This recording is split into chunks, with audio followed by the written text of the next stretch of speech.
अस्सलाम वालेकुम दोस्तों, कैसे हैं आप सब लोग। उम्मीद है ठीक ठाक होंगे, खुशबाश होंगे। मैं भी बिल्कुल ठीक ठाक हूँ। अच्छा जी, ठीक करने से मेरे जहन में एक बात आई कि ठीक होना ना चीज़ों का बहुत ज़रूरी होता है। मतलब चीज़ें ठीक करना, ठीक तरीके से करना, ये बड़ा मायने रखता है ज़िंदगी में। इन्हीं बहुत सारी ठीक होने वाली चीज़ों में से एक ये है कि आपने अपना जो कैरियर है वो ठीक कैसे चूज़ करना है, या आपका कैरियर या आपका प्रोफेशन आपके लिए ठीक कैसे हो सकता है, आपने ये कैसे अंदाज़ा लगाना है। बहुत अफसोस के साथ हम में से 99.9% लोग किसी दूसरे के सजेस्ट किए हुए कैरियर को अपनाते हैं। आप माने या ना माने, या तो आप या फिर आपकी फैमिली के कोई लोग या फिर आपके सराउंडिंग में हर 5 में से 3 लोग किसी दूसरे के सजेस्टेड प्रोफेशन को अपनाते हैं। हमारे यहाँ तो अफसोस के साथ कहना पड़ रहा है कि बच्चों की इवन जो स्टडी के लिए जो हमारे आगे कोर्सेज होते हैं या जो भी उनके प्रोफेशन होते हैं, वो भी हमारे या तो फ्रेंड्स सजेस्ट करते हैं या रिश्तेदार सजेस्ट करते हैं या रिश्तेदारों में से कोई बड़ा सजेस्ट करता है कि आप अपने बच्चे को ये पढ़ा लें। फॉर एग्जाम्पल, आप अपने बच्चे को कंप्यूटर पढ़ा लें, आप अपने बच्चे को साइंस पढ़ा लें। और बहुत अफसोस के साथ हम लोग इस चीज़ को एक्सेप्ट भी करते हैं और अपने बच्चे को फोर्सफुली हम उसी फील्ड में डालते हैं जो हमें फलाने अंकल ने कहा होता है या फलाने मामू ने कहा होता है। चले, ये तो हमने पढ़ लिया, लेकिन बहुत सारे होते हैं कि जी ठीक है जी, हमने ये कंप्यूटर की स्टडी कर ली या मेडिसिन की स्टडी कर ली या फिर अकाउंट्स की स्टडी कर ली। उसके बाद डिसाइड करना होता है कि जी आपने जॉब क्या करनी है, क्योंकि ये एक बड़ा डोमेन है ना। मतलब आप बहुत सारी कंपनीज में जॉब कर सकते हैं, बहुत सारे सेक्टर्स में जॉब कर सकते हैं। फिर ये सवाल आ जाता है कि जॉब क्या करनी है। अगेन इसमें यही दूसरों के मशवरे ही काम आते हैं कि जी आपने फलानी जगह पे फलाना नौकरी तुम्हें करनी चाहिए, तुम क्यों ना ये वाली नौकरी ज्वाइन कर लो। और हम बगैर सोचे समझे उस टाइम हम इतने फ्रस्ट्रेटेड हो चुके होते हैं कि हमारे पास सिवाय उस जॉब को ज्वाइन करने के हमें लगता है हमारे पास कोई रास्ता ही नहीं है। पहली बात तो ये कि हमारी जनरेशन के दिमाग में ये बात डाल दी जाती है कि जब आपने पढ़ के बाहर निकलना है तो आपके लिए कोई जॉब अपॉर्चुनिटीज नहीं है। अगर जॉब अपॉर्चुनिटीज मतलब उनको इतना आप दिल बर्दाश्ता कर देते हैं ना कि उनको लगता है कि ये पता नहीं कितना मुश्किल है काम है कि जिसमें हमें शायद हमारी ड्रीम जॉब नहीं मिल सकती है।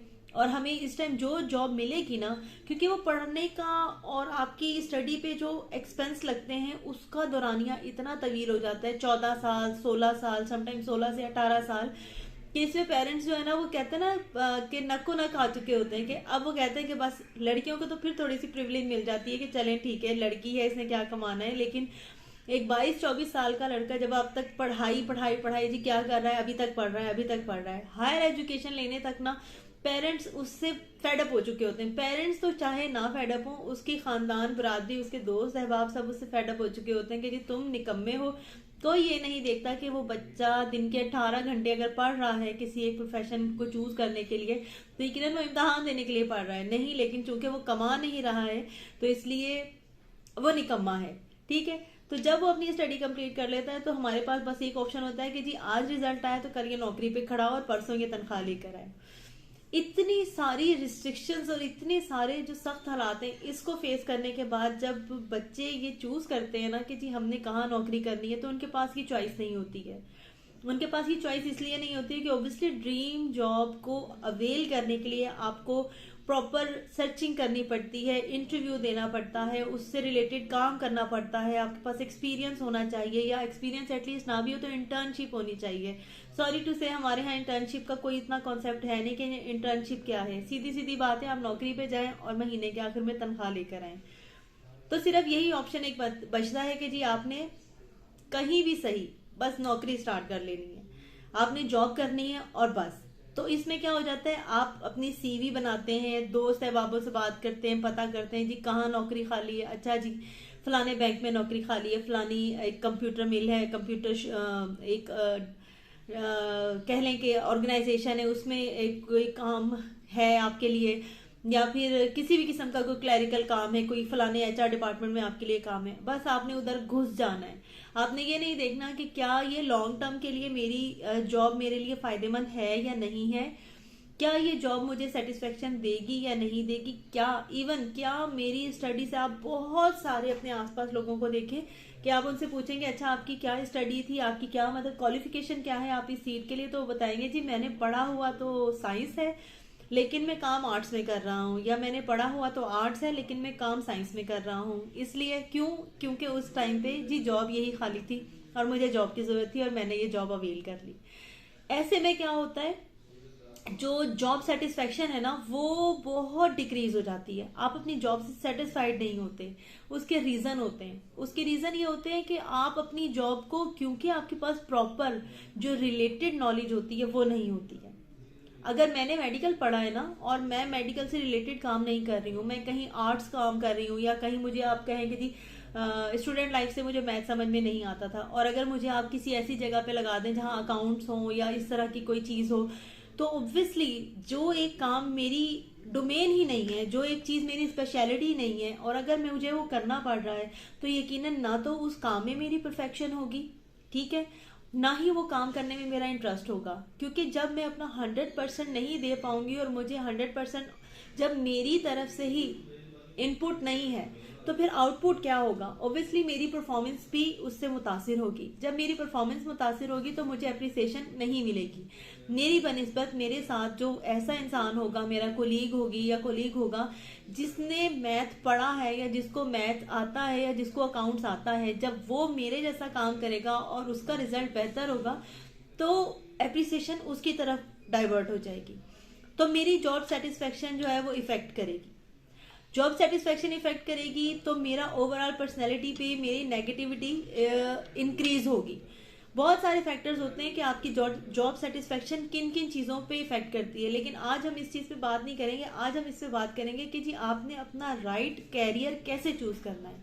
सबसे पहली बात तो ये है कि पहला आपका ऑप्शन होना चाहिए कि जिससे रिलेटेड आपने स्टडी की है आप उससे रिलेटेड अपनी जॉब ढूंढें कि वो कहाँ है। अगर आपने अकाउंट्स पढ़ा है तो आप अकाउंट से रिलेटेड अपनी जॉब ढूंढें। ये ना करें कि जी इस टाइम पे यहाँ पे मुझे लैब की जॉब मिल रही है तो मैं लैब की कर लूँ, मुझे किसी फार्मासिस्ट की जॉब मिल रही है तो मैं फार्मासिस्ट की जॉब कर लूँ, ऐसा ना करें।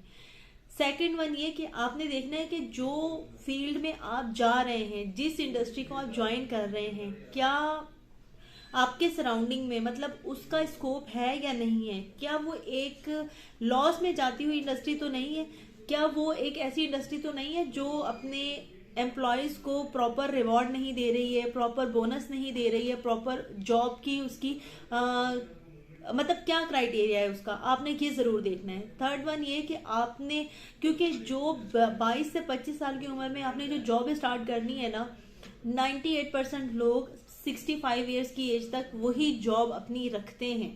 मतलब अगर आप अकाउंटेंट बने हैं तो आप 65 साल की उम्र तक अकाउंट्स के ही डिपार्टमेंट में आप प्रमोट तो होंगे लेकिन आप वही रखेंगे।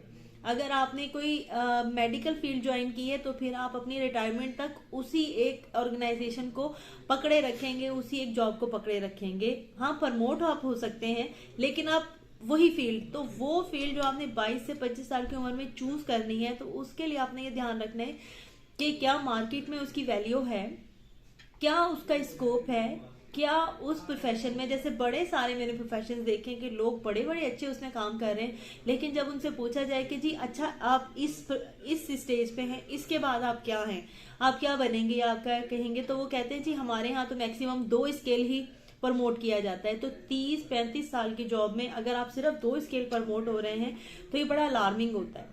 ये आपके अंदर से आगे बढ़ने की चाह को खत्म कर देता है।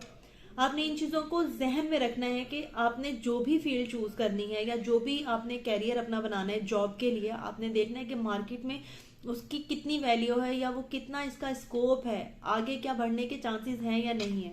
और अगर आप उस जॉब को टेम्परेरी रख रहे हैं तो भी आपने इस चीज को जरूर जहन में रखना है कि ये मेरी जॉब, अगर मैं टेम्परेरी भी कर रहा हूँ कि भाई कई लोगों का होता है कि मैं कुछ अर्सा जॉब करूंगा, नॉलेज गेन करूंगा, अपना एक्सपीरियंस बनाऊंगा और यहाँ से मिलने वाले पैसों से मैं अपने रिसोर्सेज कलेक्ट करूंगा और फिर मैं अपना कारोबार शुरू करूंगा या मैं अपना अलग बिजनेस स्टार्ट करूंगा। तो आपने फिर उस वक्त में ऐसी चीज चूज करनी है जो कि आपको एक साथ ही आपको पैसा भी दे और आपको उससे रिलेटेड नॉलेज भी दे।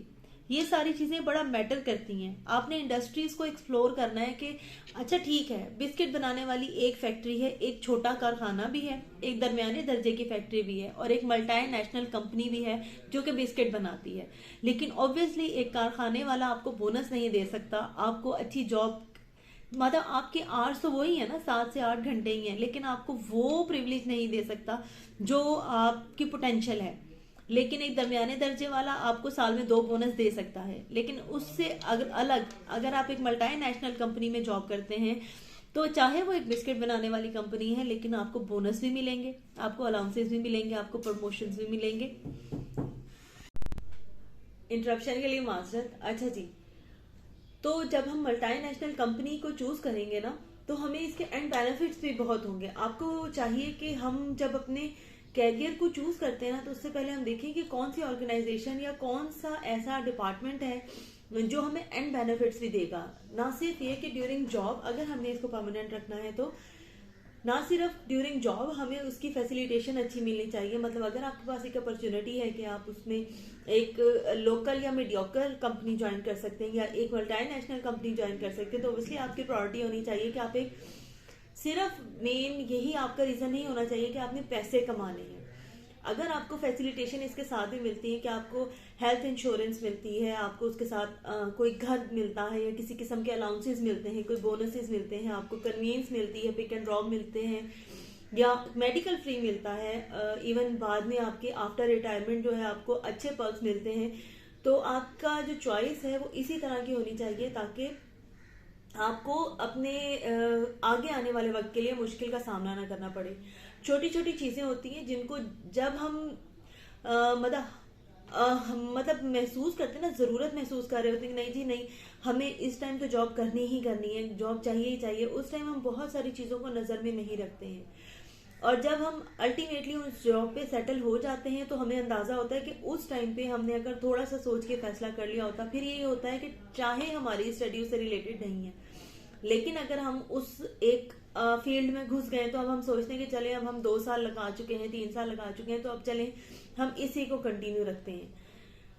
माजरत के साथ हम में से 98% लोग अपने ऑक्यूपेशन ऐसे ही चूज करते हैं। तो अगर ऑक्यूपेशन अपना चूज करना ही है, तो फिर इन सारी चीजों को आप अगर जहन में रखेंगे, तो यकीनन आप एक बेहतर कैरियर अपने लिए चूज कर सकते हैं। अपने लिए कैरियर वो चूज करें जिसमें आपकी जॉब सेटिस्फेक्शन हो, जिसमें आपके बेनिफिट्स हों, जिसमें आपके एंड बेनिफिट्स हों, जिसमें आप खुश हों, प्रोग्रेसिव हो, प्रोडक्टिव हो। अपना बहुत सारा ख्याल रखिएगा। होपफुली आपको मेरी ये बात कहीं ना कहीं हेल्पफुल होगी आपके लिए। और अगर आप मेरी बात से मुत्तफिक हैं तो फीडबैक मुझे ज़रूर दीजिएगा, कमेंट्स में मुझे अपना राय ज़रूर दीजिएगा। अगर चैनल को सब्सक्राइब नहीं किया है तो सब्सक्राइब कर लें, ऑब्वियसली ये बिल्कुल फ्री है। और अपना बहुत सारा ख्याल रखिएगा। तब तक के लिए अल्लाह हाफिज़।